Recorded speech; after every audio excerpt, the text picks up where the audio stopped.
In the previous lesson, we started working with some more accurate reference. We worked with an SVG, which is scalable vector graphics, and we saw we can scale it and we can resize it using a specific technique.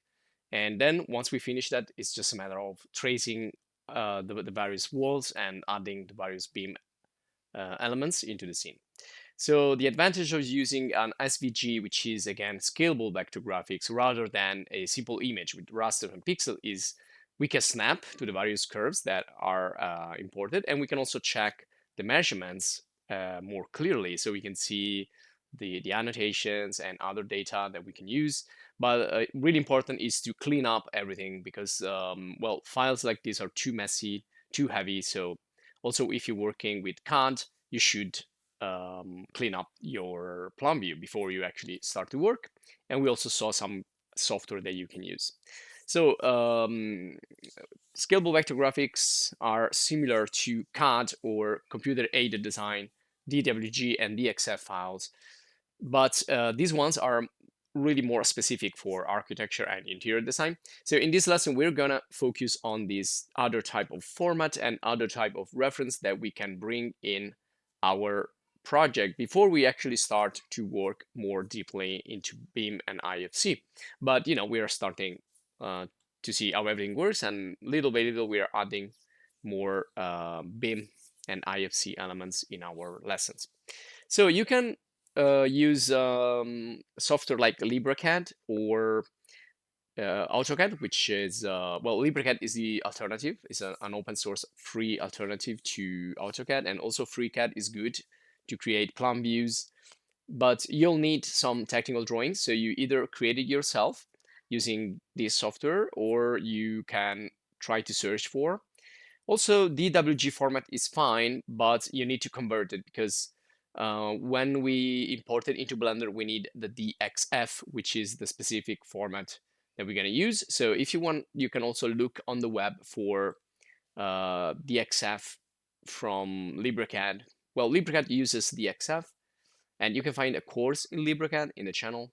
Also, FreeCAD uses DXF, and again, you'll find a course dedicated to FreeCAD as well.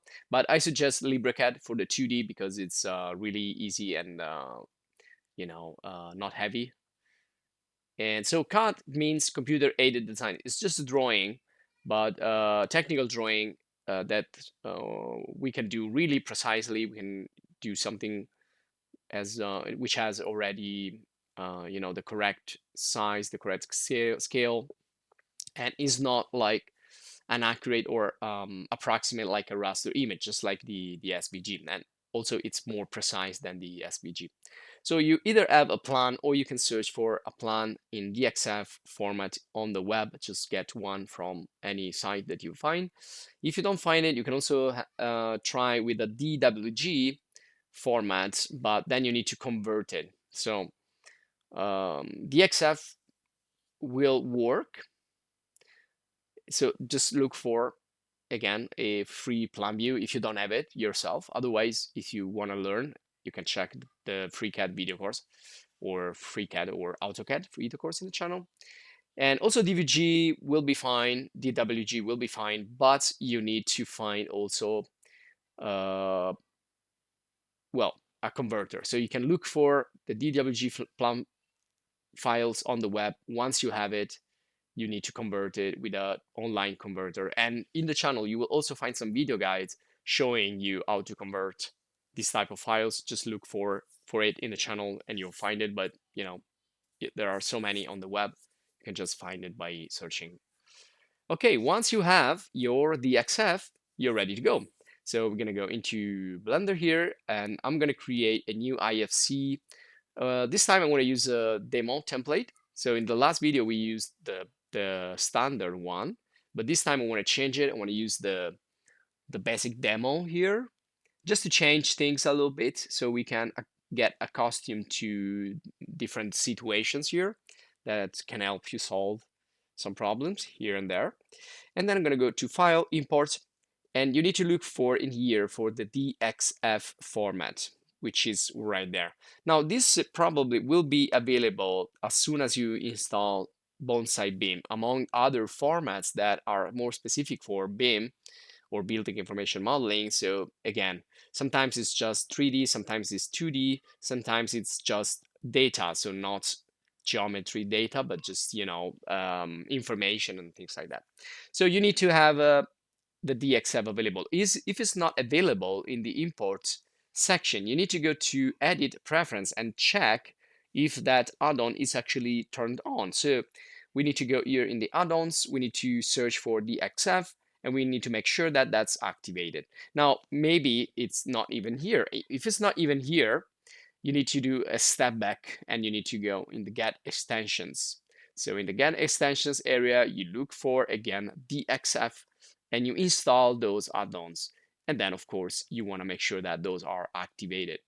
And then you're good to go. Otherwise, you will not be able to import your DXF.